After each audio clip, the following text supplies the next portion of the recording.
Bismillahirrahmanirrahim. Alhamdulillahirabbil alamin. Wassalatu wassalamu ala asyrafil anbiya'i wal mursalin wa ala alihi wa ashabihi wa man ihtada bihadihi ila yaumiddin.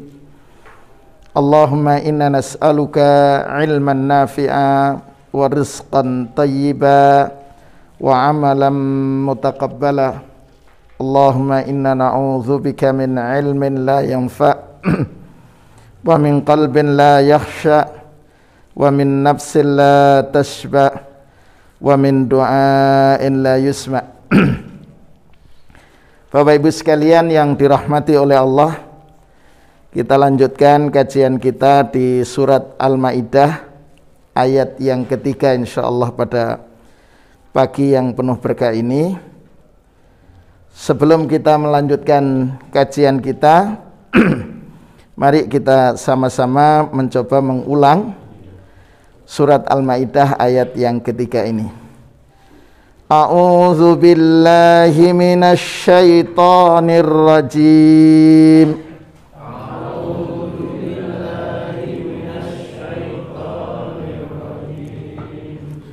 Hurrimat alaikumul maitatu waddamu wa lahmul khinzir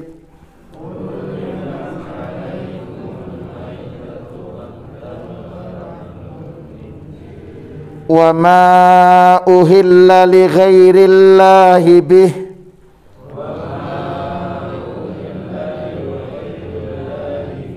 wal munkhaniqatu wal mawqudhatu wal mutaraddiyah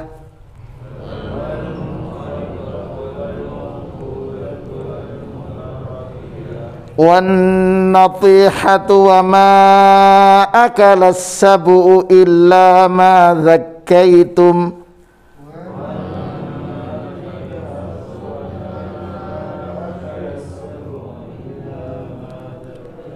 wa ma dhubiha 'alan nusub wa an tastaqsimu bil azlam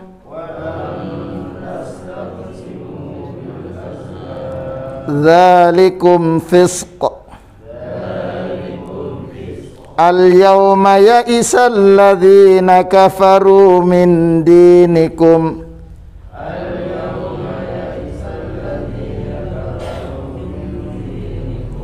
fala takhshawhum wakhshawun al yawma akmaltu lakum dinakum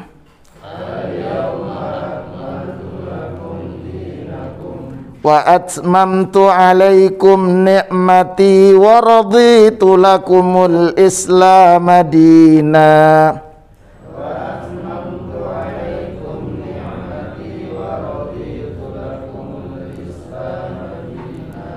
famanit turra fi makhmasatin ghaira mutajanifil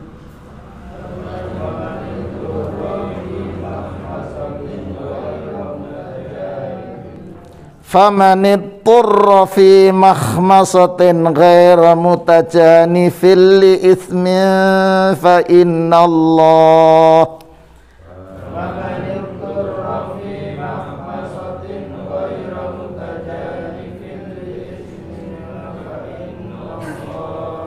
fa innallaha ghafurur rahim.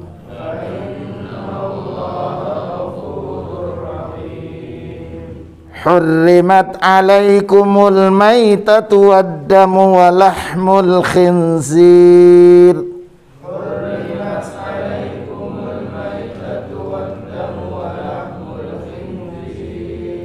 wa ma uhilla li ghairillahi bih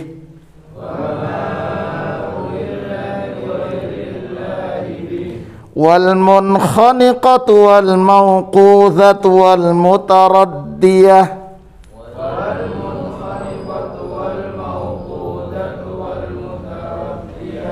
wan natihatu wa ma akala as-sab'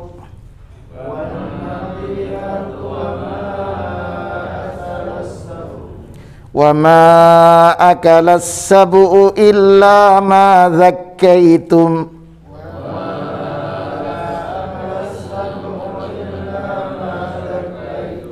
وما ذبح على النصب وأن تستقسموا بالأزلام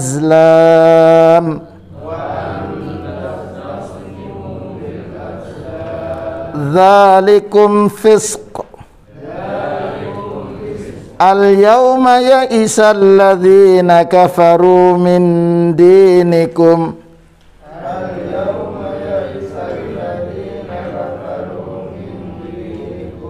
فلا تخشوهم واخشون اليوم أكملت لكم دينكم وأتممت عليكم نعمتي ورضيت لكم الإسلام دينا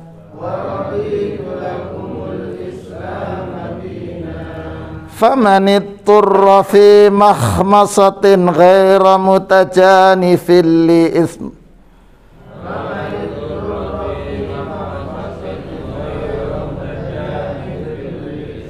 فإن الله غفور رحيم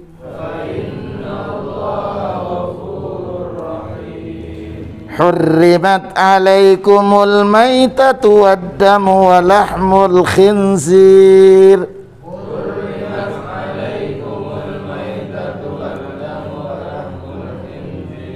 وما أهل لغير الله به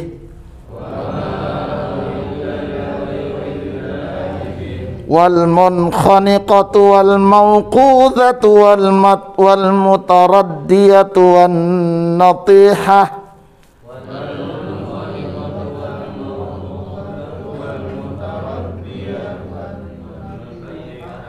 وما أكل السبع إلا ما ذكيتم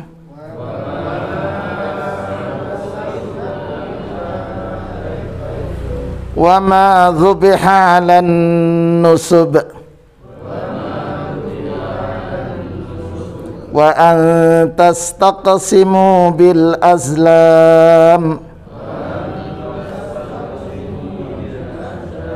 ذلكم فسق اليوم يئس الذين كفروا من دينكم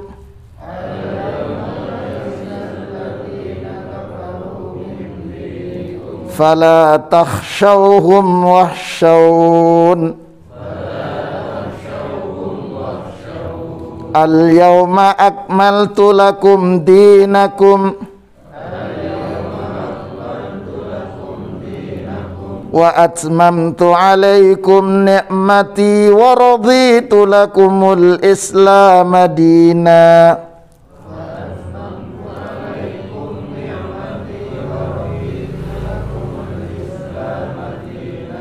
فمن اضطر في مخمصة غير متجانف لإثم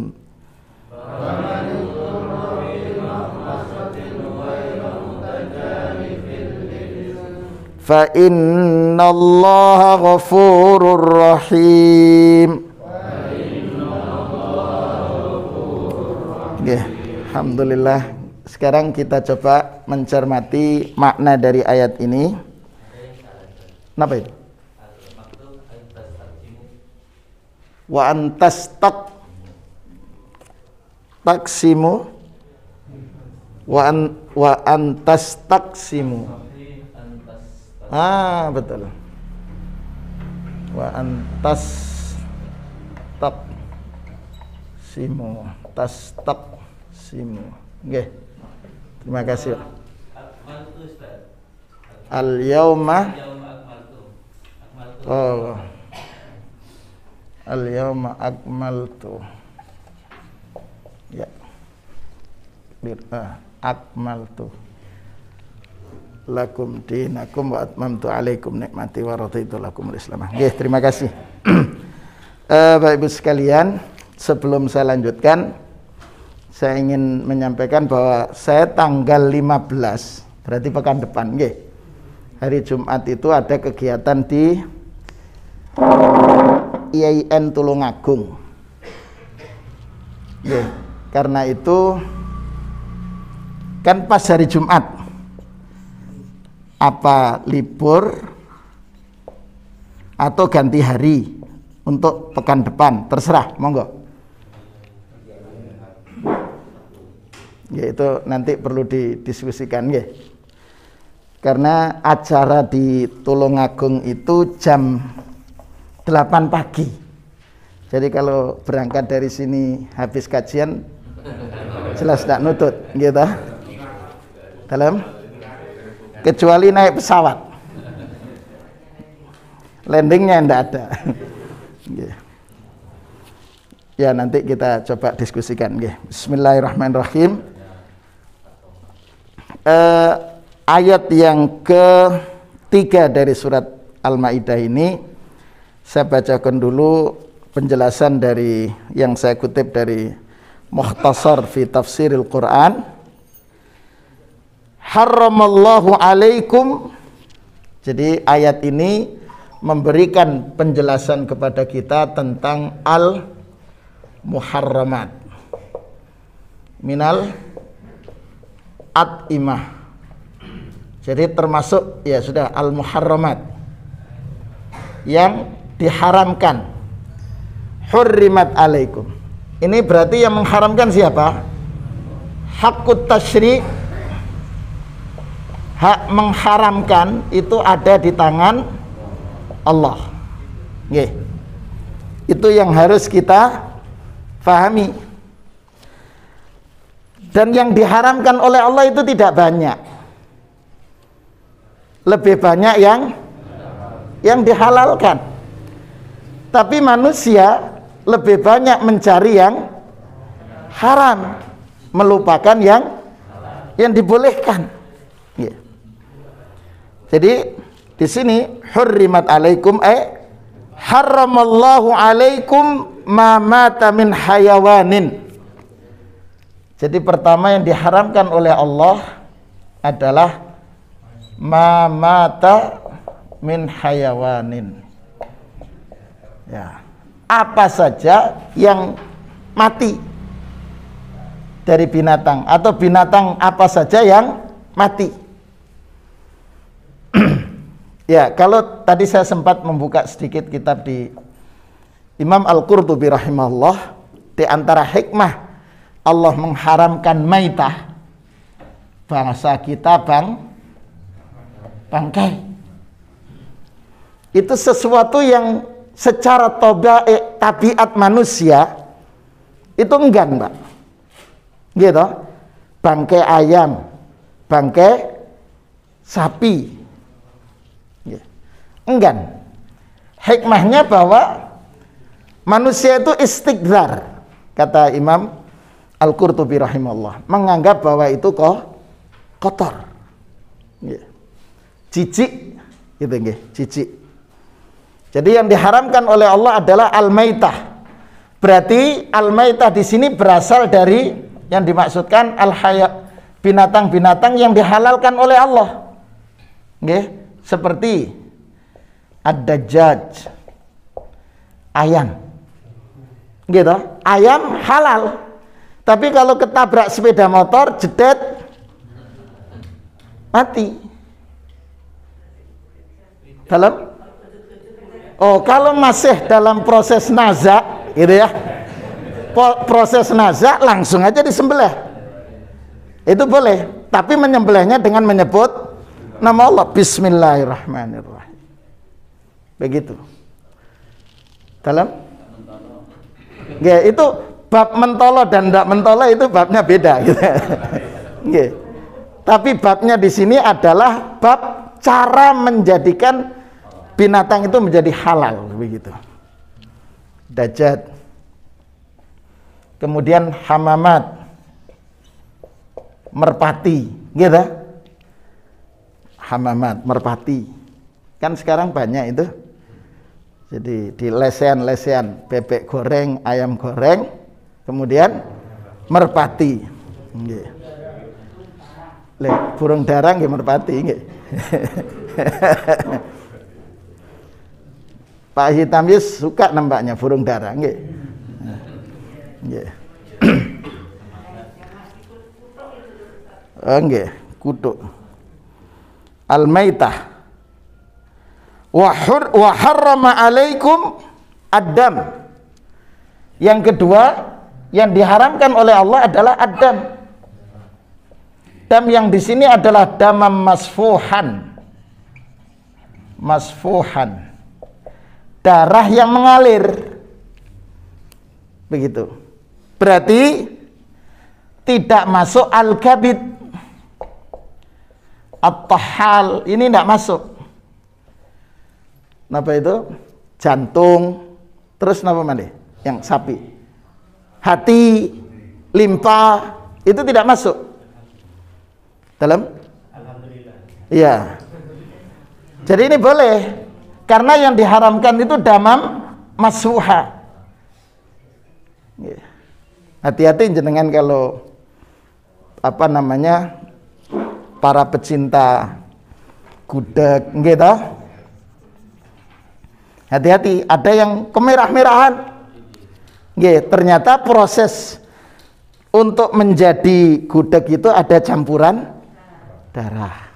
Ada yang begitu. Hati-hati. Dalam?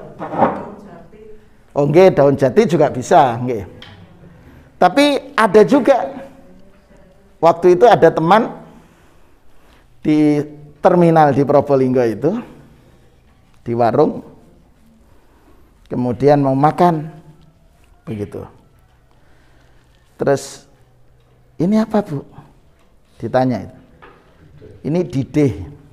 Jadi darah yang pada saat proses penyembelihan disiapkan tempat, kemudian dimasukkan di freezer dingin, kemudian kadang ada yang dikukus, baru kemudian digoreng, begitu. Nah itu hati-hati, ngaten. Karena itu termasuk yang diharamkan oleh Allah. Diharamkan damam masfuhan, kecuali al-kabid wat tahal dan sejenisnya. Kemudian walahmul khinzir. Yang ketiga yang diharamkan oleh Allah, lahmul khinzir. Daging. Bapak Ibu sekalian, ini keindahan bahasa Al-Qur'an. Tidak disebutkan al-khinzir, tapi disebutkan laham. Dagingnya. Berarti kalau begitu jantungnya boleh, mboten. Kikilnya enggak boleh. Kenapa? Disebutkannya ini, jadi kalau istilah para ulama itu dzikru ba'di afradil am la yukhassisuhu. Disebutkan dzikru ba'di afradil am la yukhassisuhu. Jadi al-khinzir ini babi. Babi. Kemudian disebutkan unsur dari babi berupa laham, daging.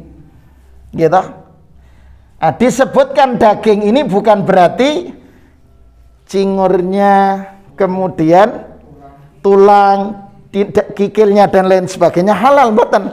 Kenapa? Dzikru ba'di afradil am la yukhassis. Disebutkan lahmul khinzir karena rata-rata orang itu makan dagingnya. Kita ini kalau jenengan menunaikan ibadah haji pada saat di manhar penyembelihan, bagian jeroan, terus kaki, kepala itu enggak terpakai. Tapi giliran kita semuanya bisa. Soto babat, ceker, Terus kikil, hati, cinta, semua kita itu, masya Allah cerdas kita itu. Kreatif betul. Jadi tahun 96 itu nggih, tahun 96 itu saya waktu pertama kali ke Madinah ada tempat khusus. Jadi lidawajin begitu ya. Jadi tempat untuk penjualan ayam potong. Lihat itu kita beli ayam karena kangen masakan Indonesia. Awal-awal di sana masakannya semua Arab. Waduh, kita pinginlah kangen bagaimana masakan Indonesia. Akhirnya beli di situ.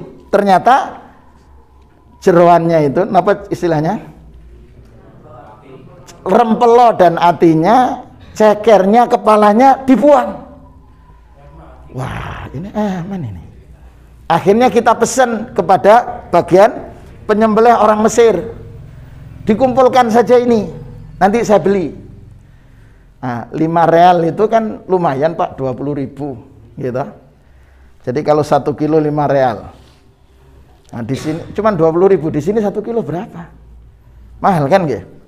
Akhirnya waktu itu kita beli. Setelah itu orang Mesir tahu kita kasih masakannya, baru dikumpulkan terus dijual. Sebelumnya gratis. Ya. Akhirnya setelah tahu rasa, kemudian bagaimana cara masaknya, dijual. Katanya orang Indonesia itu masya Allah zaki, cerdas, apa saja bisa dimakan. Ya. Dalam ngatain geragas. Jadi masya Allah itu. Jadi Bapak Ibu sekalian, karena di sini sering dimunculkan syubhat yang kata Allah, fa'ammal ladzina fi qulubihim zayghun fayattabi'una ma tashabaha minhu ibtigha'al fitnati wa ibtigha'a ta'wilih. Orang-orang yang di dalam hatinya itu sejak awal ada kecenderungan untuk berbuat tidak baik, maka dia mencari ayat-ayat yang syubhat. Untuk apa? Menyesatkan manusia. Nah, ini dianggap bagian ini. Ini yang diharamkan kan dagingnya. Begitu. Dan ternyata Yahudi pun begitu, generasi Yahudi zaman itu. Ketika mereka diharamkan, akhirnya gajihnya itu ya dijadikan bahan untuk membuat lem perahu. Begitu. Kemudian dijual belikan. Yang tidak boleh kan dimakan. Kalau ini kan boleh dijual belikan. Tetap Rasulullah melarang jual beli berbahan baku dari babi. Nah, kalau kemudian ada kan, apunten saya boleh jelaskan sedikit. Itu ada orang yang kalau sesak itu dibuka di bawah lidah, ada kecil pilnya itu diletakkan, hilang lagi sesaknya itu. Ada yang seperti itu. Itu mayoritas 75% asalnya berbahan dari babi. Bagaimana dalam kondisi itu? Ada penjelasan para ulama yang kemudian kaidahnya ad-darurah tubihul mahdhur. Jadi sesuatu yang darurat itu membolehkan yang terlarang kalau memang tujuannya tertentu, dan itu tidak sembarang orang, gitu kan ya. Saya kayaknya lebih jelas ngeten nggih. Ya. Ya, kita lanjutkan. Berikutnya, wa ma uhilla li ghairillahi bih. Wa ma uhilla li ghairillahi bihi. Jadi binatang ternak yang disembelih tapi bukan atas nama Allah dan bukan karena Allah. Nah, ini berarti ini dijadikan sesajen, ya, atau tidak disembelih dengan menyebut nama Allah. Ini pun juga masuk dalam kategori, meskipun binatangnya halal, masuk dalam kategori yang diharamkan oleh Allah Subhanahu wa ta'ala. Kemudian wal munkhaniqah ay wal maitah bil khanuq. Jadi al munkhaniqah binatang yang mati karena dicekik. Munkhaniqah dicekik gitu terus mati. Nah, itu juga termasuk yang diharamkan pamannya nggih. Tapi kalau para pengembala atau ternak bebek itu paham cara megangnya. Jadi bebeknya tetap masih hidup. Lah yang repot itu megang bebek kemudian diperkes. Nah, mati. Nah, ini termasuk yang diharamkan meskipun bebek. Oh enggak, karena bebek ini termasuk yang darahnya mengalir, karena itu harus disembelih. Bagaimana kalau ditusuk dari belakang dengan besi panas? Sama, itu termasuk yang al-muharramat. Kemudian wal mauqudzah. Al-mauqudzah, mauqudzah itu binatang yang mati karena dipukul biddarb. Bahkan misal nggih pada saat kurban. Pada saat kurban sapi sudah siap dirobohkan, tapi ternyata sapinya ngamuk. Nyelentak bahasa Jawanya. Napa bahasa Maduranya? Nyepak nggih. Oh bahasa Jawanya, bahasa Maduranya Pak. Pokoknya itulah. Akhirnya lepas berot. Berot. Bingung pukul pakai dak gitu. Plus mati. Nah, beda kalau kelenger Ibu. Kalau kelenger masih ya pisan sejenak. Karena itu kan kemudian ada pembahasan para ulama dengan istilahnya bagaimana kalau menyembelih itu kemudian ditembak di otaknya. Begitu. Boleh atau tidak? Sudah dibahas oleh para ulama, itu termasuk yang tidak diperkenankan. Karena masuk dalam kategori al-mauqudzah. Ya. Nah, kemudian sekarang kan maju, ada yang pakai listrik. Gitu. Tapi sepengetahuan saya ketika kunjung ke beberapa daerah di Saudi, termasuk di Bukairiyah, di Yambuk, di beberapa tempat yang di situ ada peternakan, ya, semua di sana itu disembelih. Meskipun sehari itu 4 kontainer ayam, itu disembelih, dijejer, dibaris, digantung, ya. Kemudian timnya, penyembelihnya syaratnya hafal Quran. Kerjanya cuma 4 jam sehari. Gajinya 3.000 real saat itu. Waktu tahun 1998. Saya ke sana harganya 3.000 real gajinya. Ya, 12 juta lah, nggih, waktu itu. Dan rata-rata yang menyembelih orang Indonesia karena yang hafal Quran di tempat situ adalah orang Indonesia. Kerjanya 4 jam. Berbeda dengan bagian cari rumput, bersihkan itu tetap 8 jam kerjanya. Jejer, Pak. Jadi umpamanya saya di sini, kemudian di samping sini, samping terus 4. Jadi saya nyembelih. Bismillah, bismillah, bismillah. Lepas sampingnya. Lepas lagi sampingnya, lepas lagi. Kalau kemudian dari keempat itu lepas, langsung ditarik dari gantungan. Lepas, berarti nanti ditangkap, bagian penangkapan lain lagi. Terus dipasang lagi. Begitu. Jadi semuanya disembelih. Lah sekarang, waktu hari Selasa yang lalu di Jember itu, kita diskusi dengan Direktorat Pengawasan, itu menyatakan bahwa ada proses penyembelihan yang meragukan kehalalannya.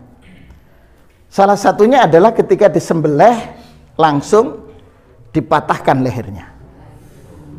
Gitu. Bisa sembelih, patahkan leher, lempar. Jadi kematian itu bisa jadi karena dipatahkan lehernya atau karena dilempar, bukan karena sembelihannya. Itu. Lah, karena itu Ibu sekalian, ini adalah termasuk peluang bisnis yang pasti halalnya. Nih, tidak hanya ini. Kemudian ada yang beliau cerita, Kepala Otoritas Jasa Keuangan kantor regional Jember, kantor Jember itu Jember menyatakan, Pak, kami sekarang meragukan kehalalannya keripik rambak. Meragukan, meskipun tertulis di situ ada tulisan halal, tapi bukan stempelnya dari MUI.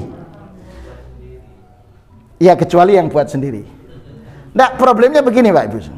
Jadi di Jawa Timur itu mengimpor bahan baku rambak itu dari beberapa negara termasuk Brazil, Ekuador, kemudian negara-negara yang minoritas Islamnya itu minoritas.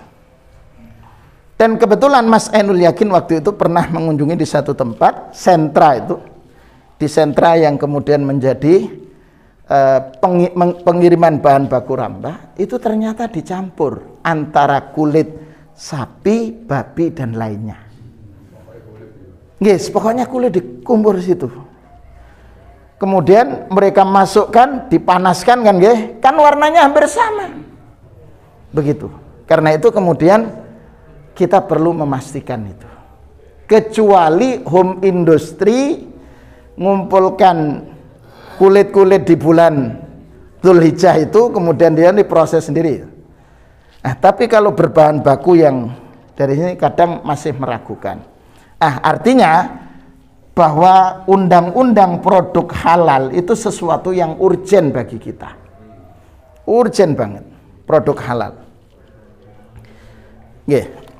Makanya memang harus berupaya. Berikutnya Ibu sekalian, wal maitah bisuqut min makanin ali an-natihah. Jadi binatang yang mati an-natihah. Apa maksudnya natihah?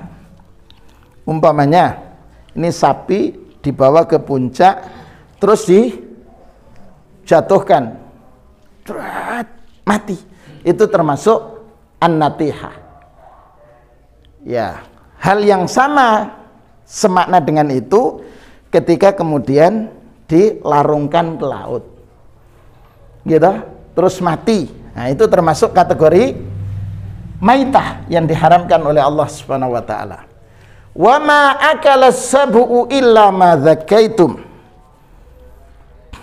Wal maitah yang wa maftarasa sab'un mithlal asad wan namir wadh-dhib illa ma adraktumuhu hayyan minal madhkurat.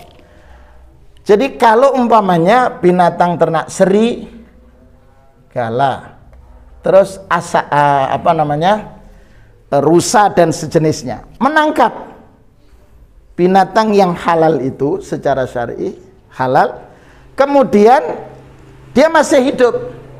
Ketika masih hidup kemudian kita sembelih, maka ini boleh. Tapi kalau tidak, masuk kategori yang diharamkan. Jadi binatang yang menjadi buruan. Karena itu ketika kita berburu dengan menggunakan anjing pun, anjingnya harus mu'allam, harus yang sudah terpelajar istilahnya, diajari, terdidik, sudah dilatih, dan ketika melepas harus dengan mengucapkan basmalah. Kalau kemudian ada binatang yang lain, maka segera diambil dan kemudian disembelih ketika masih hidup. Tapi kalau sudah mati, maka tidak diperkenankan karena terlibat dengan binatang lain. Termasuk ini kan ada yang hobi berburu, burung perkutut, burung apa yang terkuku, babnya bab najis itu nanti kita bahas. Jadi umpamanya perkutut, Kalau perkutut mahal nggih, terkuku. Tes. Kita sudah baca bismillah, kemudian jatuh tapi jatuhnya di sungai. Tek, itu tidak boleh. Kenapa? Bisa jadi matinya karena itu, bukan karena ini. Tapi kalau jatuhnya di daratan, gitu kan? Ya silahkan. Tapi kalau jatuh di sungai dan masih hidup, sembelih, silahkan. Begitu, itu harus nggih. Fahuwa halalun lakum wa ma dzubiha 'alan nusub. Dan apa-apa yang disembelih yang diperuntukkan kepada yang tidak dibenarkan oleh Allah Subhanahu wa taala. Nusub ini ya patung, sesembahan lah nggih. Nah, itu tidak diperbolehkan.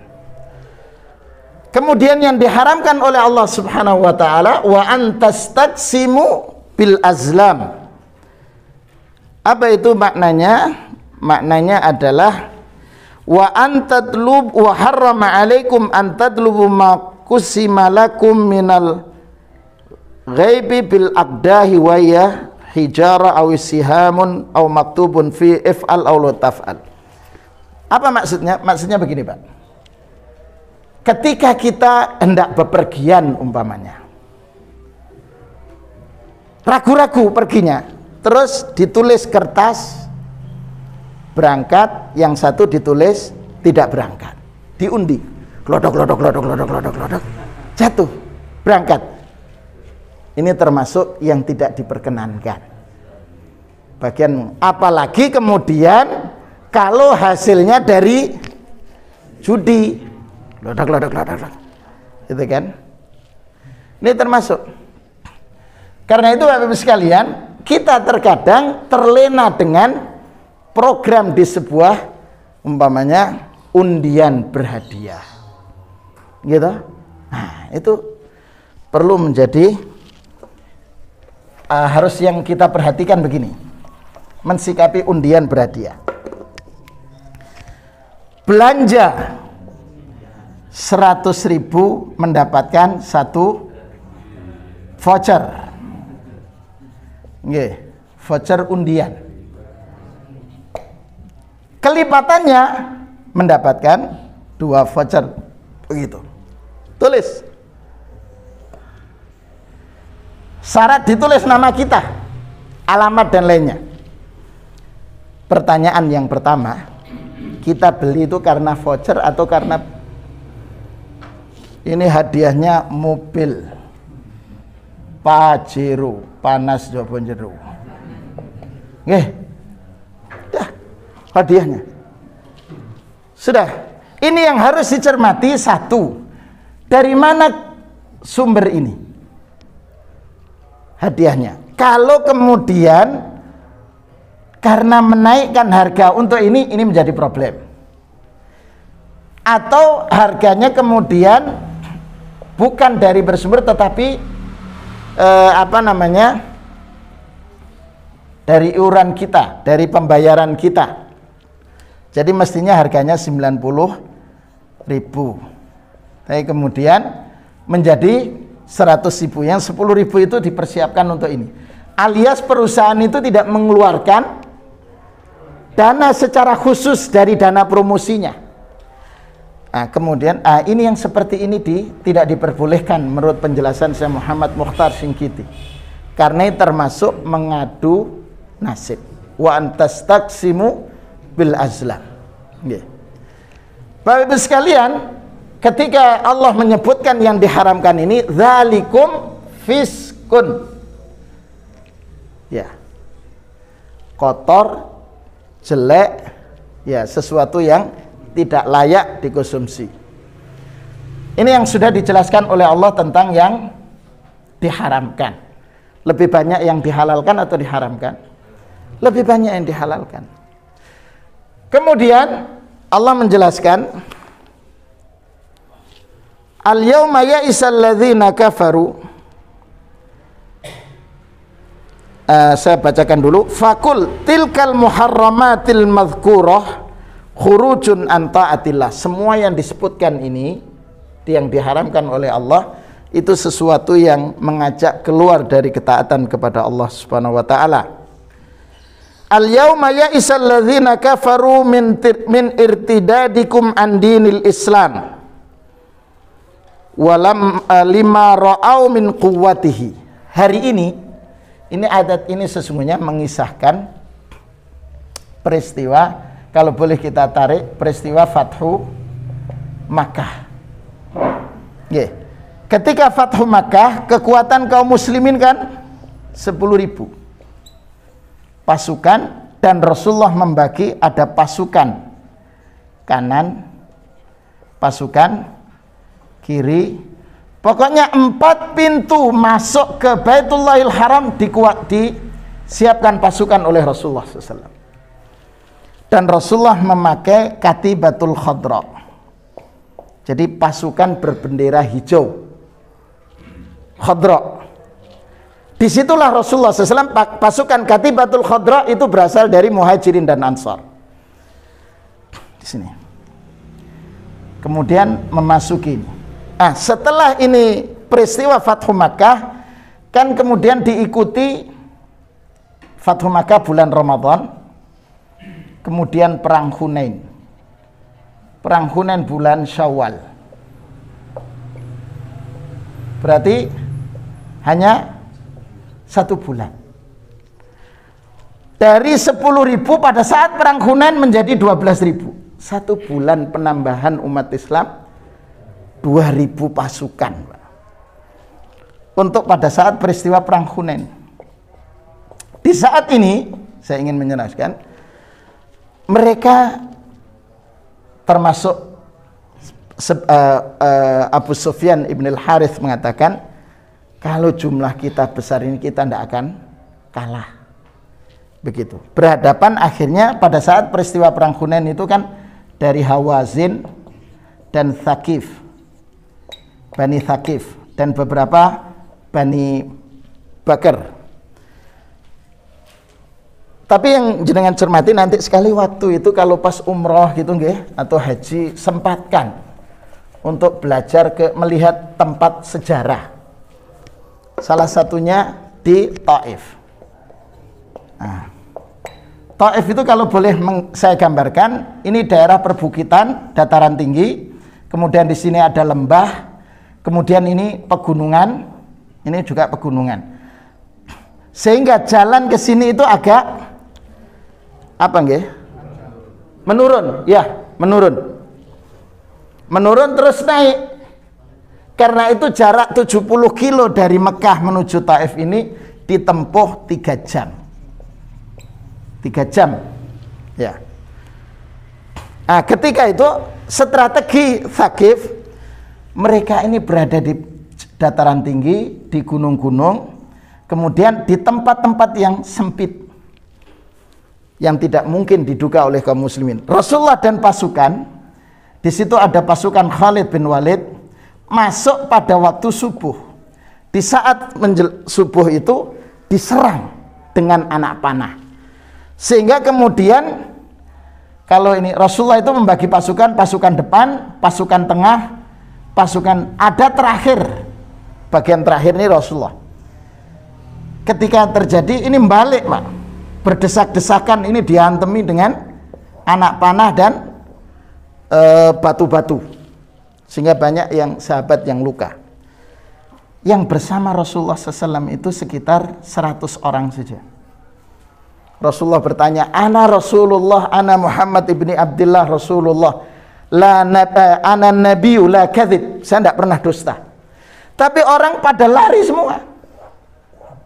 Lari. Kemudian Rasulullah memanggil Al-Abbas radhiyallahu an yang suaranya jelas dan banter. Al-Abbas itu mengatakan, manggil, ya man bayatul ridwan, wahai orang-orang yang terlibat bayatul ridwan. Karena diulang-ulang kan suaranya menggema. Jenengan sudah kalau di daerah pegunungan, jadi itu, halo, lo kan ngata. Terdengar semua, akhirnya pada berkumpul melakukan serangan balik, kemudian memperoleh kemenangan. Di saat itulah kemudian Allah menjelaskan, al yauma ya'isal ladzina kafaru min dinikum. Orang-orang kafir itu putus asa untuk memaksa kalian murtad. Ya. Karena itu falah tahsyauhum, kamu jangan takut dengan orang-orang yang tidak beriman, kata Allah. Wahsyauni, tapi takutlah kalian kepadaku. Karena itu kemudian Allah menurunkan firman-Nya berkenaan dengan peristiwa perang Hunain. It a'jabatkum kathratukum falam tughni ankum syai'ah. Kalian takjub dengan jumlah kekuatan kalian, padahal kekuatan itu tidak memberikan manfaat sedikit pun. Karena apa? An-nasru min indillah. Di sini perintahnya. Makanya Bapak Ibu sekalian, kita tidak perlu merasa kecil hati ketika orang-orang yang menegakkan sunnah, yang mengajak kebaikan itu tidak banyak. Tidak perlu bersedih, karena pertolongan Allah pasti akan hadir. Ketika kita tetap, karena itu meluruskan niat dalam perjuangan harus selalu mengingat-ingat terhadap tujuan perjuangan adalah karena Allah. Karena sedikit saja meleset, berubah, seperti kejadian peristiwa perang Hunain, terjadi kekalahan. Begitu. Nah, kemudian ayat ini, potongan ayat ini turun pada saat peristiwa Haji Wada dan pada hari Jumat Asyiyata Arafah. Jadi pada hari Jumat, pada hari Arafah di sore hari. Karena itu ya Ibu sekalian, bagi yang mau menunaikan ibadah haji tahun 2022 nanti, insya Allah, karena ini sebentar lagi sudah diizinkan semuanya, sore selepas asar Rasulullah SAW itu menghadap ke arah kiblat, berdiri Pak, berdoa sampai menjelang matahari terbenam. Kenapa? Karena saat itu adalah awqatu mustajab. Padahal secara khusus waktu Arafah adalah waktu mustajab, tapi khusus hari itu, sore itu adalah kesempatan terbaik pada saat menjelang terbenam. Dan ayat ini turun, al-yauma akmaltu lakum dinakum. Hari ini aku telah sempurnakan, kata Allah, dan wa atmamtu alaikum nikmati. Aku sempurnakan juga atas kalian nikmatku. Wa raditu lakumul islama dina. Allah sudah ridha Islam sebagai agama kita. Kemudian lanjutan ayat,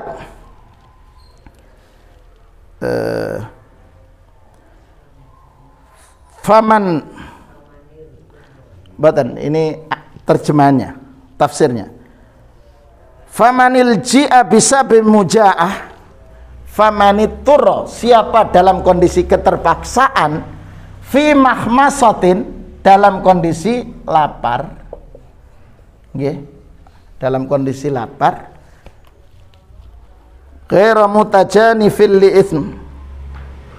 Jadi bisa babi maja'atin ilal akli minal maitah ghairu ma'ilin lil itsmi, karena kondisi lapar tapi tidak ada keinginan bertujuan untuk berbuat dosa, maka dibolehkan untuk menikmati atau mengkonsumsi yang diharamkan. Kalau surat Al-Baqarah, famaniturra ghaira baghin wala adin fala itsma alaih. Jadi ketika dalam kondisi terpaksa, kalau tidak makan menjadi sebab kematiannya, maka boleh menikmati atau mengkonsumsi yang diharamkan oleh Allah, tetapi hanya sekedar ala qadri, sekedar untuk bertahan hidup, bukan justru wah ini kesempatan, begitu ya.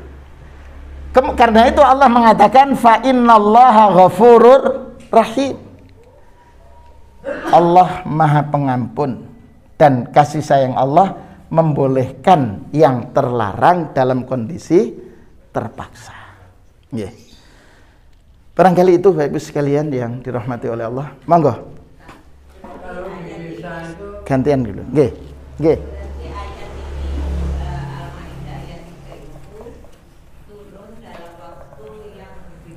Iya, potongan ayatnya. Nggih. Nggih.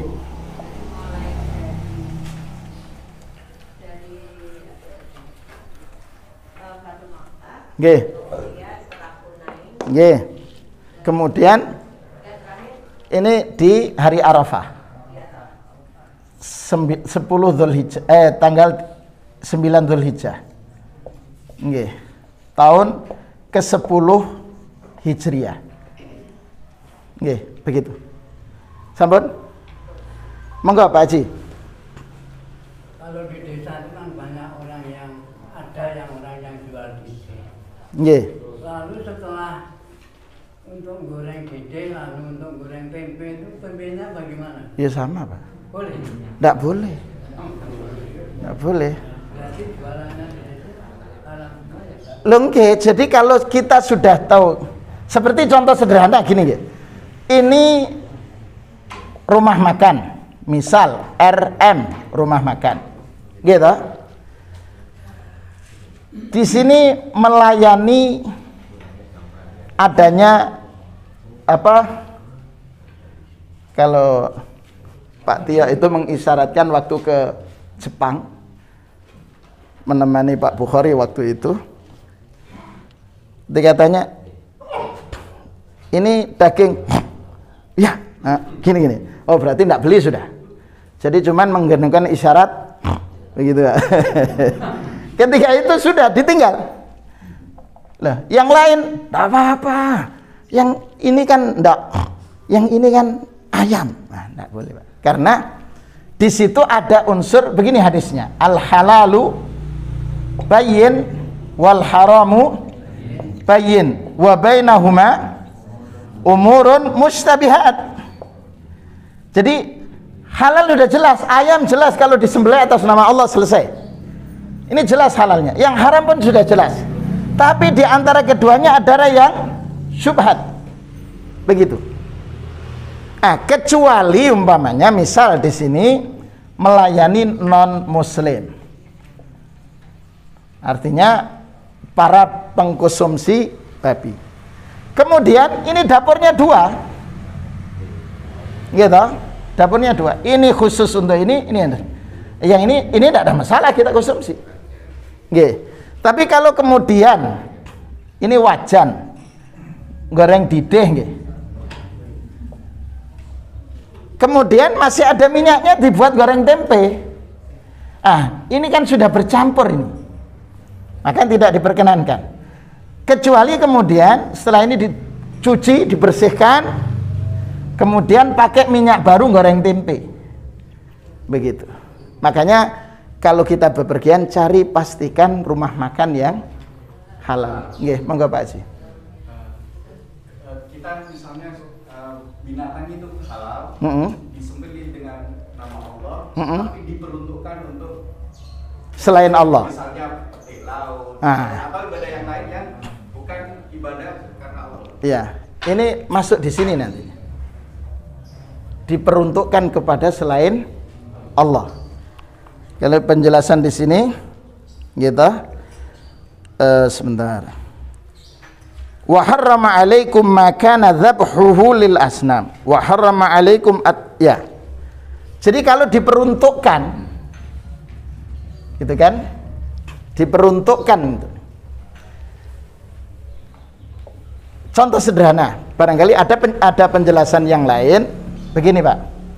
Jadi pertama, kalau kemudian kita tahu, dia nyembelih diperuntukkan untuk yang syirik ini, gitu, maka tidak diperkenankan.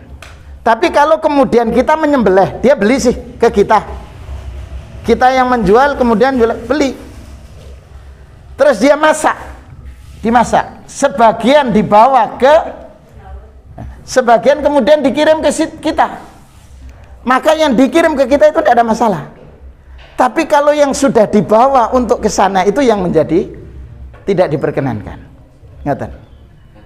Saya lebih cenderung kepada penjelasan Saleh Fauzan begitu. Lebih cenderung begitu. Nggih. Tadi yang haram menjadi halal Ustaz jika untuk bertahan hidup. Dalam waktu survive ini Ustaz, masa waktu berapa lama bertahan hidup? Barangkali bisa penjelasannya. Ya, jadi umpamanya jenengan berada di hutan hutan lindung. Yang di Banyuwangi itu apa namanya? Alas Purwo. Di Alas Purwo. Di Baluran. Jenengan masuk. Ternyata sudah siap dengan mana? Ditinggal sedang sholat, dimakan kerah semua. Itu kan? Kalau jenengan turun masih kuat, masih bisa untuk ke lokasi, masih mendapatkan. Ternyata kemudian jenengan tersesat di sana. Tersesat, tidak tahu jalur, sinyal handphone tidak ada, semua sudah. Kalau kemudian ini sudah kalau sehari kita masih kuat. Kemudian hari kedua sudah mulai lemes. Sudah. Ketika itu kemudian ada ayam alas mati. Gitu kan? Segera dibersihkan, kemudian dibakar. Mengkonsumsinya dengan basmalah, terus jenengan kasih bumbu semua itu ya. Makan mestinya untuk bertahan hidup umpamanya cukup 1 genggam bertahan hidup. Wah, ini kesempatan, tadi udah lapar sampai kenyang. Saya kenyang, bahasa Jawanya kemelekaran. Terus tertidur gitu. Jadi maksudnya bertahan hidup itu ada sekedar untuk tidak sampai terlalu kenyang. Hanya sekedarnya untuk bertahan hidup, kemudian mencari lokasi. Sampai kemudian menemukan jalur. Jadi tidak ada batas tertentu sesungguhnya. Tapi yang jelas kalau sekali makan insya Allah masih kita bertahan hidup. Yeah. Dalam hal survival itu. Yeah. Dalam? Berarti ayat tadi itu peletakan ayat dari peristiwa dari Ramadan, Syawal, Yeah. Yeah. tahunnya juga tahun Yeah. 8 Yeah. sampai tahun 10 Hijriah. Yeah. Yeah. Jadi begini Bu, penyusunan penulisan ayat itu kan tauqifi. Tauqifi itu ya ketentuan dari Allah. Jadi memang ada ayat-ayat yang turun terpotong, tidak keseluruhan. Begitu. Tapi kemudian penyusunan ayatnya ketika kemudian disampaikan kepada Rasulullah, dan Rasulullah kan menjelaskan ayat ini lengkapnya begini. Jadi susunan ayat tauqifi. Ayat ini masuk surat apapun juga tauqifi. Tapi kemudian berkenaan dengan rasm tulisannya itu yang ijtihadi. Ada yang rasmul Utsmani, ada begitu. Jadi penentuan ayat, peletakannya itu tauqifi, sesuatu yang ditetapkan oleh Allah Subhanahu wa taala kepada Rasulullah sallallahu alaihi wasallam. Nggih. Sekap nggih karena sudah jenengan jam 6, hampir jam 6. Mudah-mudahan kajian kita pagi ini memberikan tambahan baru pengetahuan untuk kita, menambah keimanan kita kepada Allah Subhanahu wa taala, dan mudah-mudahan majelis ini menjadi majelis yang diridhai oleh Allah Subhanahu wa taala. Dan dengan keridhaan Allah kepada kita, Allah mengantarkan kita menjadi orang-orang yang terbaik dalam pilihannya, dan mudah-mudahan Allah mengantarkan kita semua menjadi orang-orang yang memperoleh husnul khatimah insyaallah. Kita akhiri dengan doa kafaratul majlis. Subhanakallahumma bihamdika asyhadu an la ilaha illa anta astaghfiruka wa atubu ilaik. Untuk kepastian pekan depan nanti kami informasikan melalui pengumuman. Nggih. Nggih, demikian. Assalamualaikum warahmatullahi wabarakatuh.